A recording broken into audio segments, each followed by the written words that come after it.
విలేజ్‌లో జరిగే ఒక తీర్థాన్ని చూడ్డానికి వెళ్దామా? ఇది ఎప్పటినుంచో వస్తున్న ఆచారం అంట. శివరాత్రి అయిపోయాక ఇలా తీర్థాలు, జాతరలు చేసుకుంటూ ఉంటారంట. ఎందుకు చేస్తారు ఏంటి అని అడిగితే ఊరికి జరిగిన మంచి కోసం అది గుర్తుంచుకొని అలా చేస్తారని చెప్పారు. ఇంక ఇక్కడికైతే వచ్చేసామనమాట. మా బుడ్డోళ్ళు కూడా వచ్చేసారు. వాళ్ళైతే భలే డాన్స్‌లు ఏస్తున్నారు అక్కడ వచ్చిన పాటలకి. ఇంకా అక్కడ చూసారా రథాన్ని మొత్తం ఎంత బాగా డెకరేట్ చేసుకున్నారో. ఇంకా ఎక్కడ జాతర జరిగినా, తీర్థాలు జరిగినా ఇవైతే మెయిన్ కదా! ప్రతి ఒక్కరు ఇవి కొనడానికి వస్తారేమో.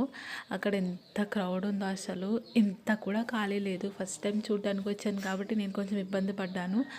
కాకపోతే చాలా బాగుంది. ఎక్స్పీరియన్స్ అయితే సూపర్‌గా ఉండే. ఇంకా మొత్తం అన్ని స్టాల్స్ తిరిగాక ఒక స్టాల్ దగ్గర ఆగి ఇంకా మా బుడ్డోళ్ళకైతే బొమ్మలు తీసుకుంటున్నాము. చాలా తక్కువకే ఇస్తున్నారు. బార్గెనింగ్ కూడా ఉంది ఇక్కడ. గన్స్ అండ్ కిచెన్ సెట్ ఇవన్నీ చాలా అంటే చాలా బాగున్నాయి. మా వాడికేమో ఒక కారు ఇంకా ఇలాంటి చిన్న చిన్న బొమ్మలు తీసుకున్నాం. ఇంకా ఇక్కడ బ్యాంగిల్స్ అయితే చాలా అంటే చాలా బాగున్నాయి అనమాట. కొత్త కలెక్షన్ అనిపించింది నాకైతే. ఇంకా మా వారిని అడగగానే మా వారు నాకు బ్యాంగిల్స్ కూడా తీసుకున్నారు.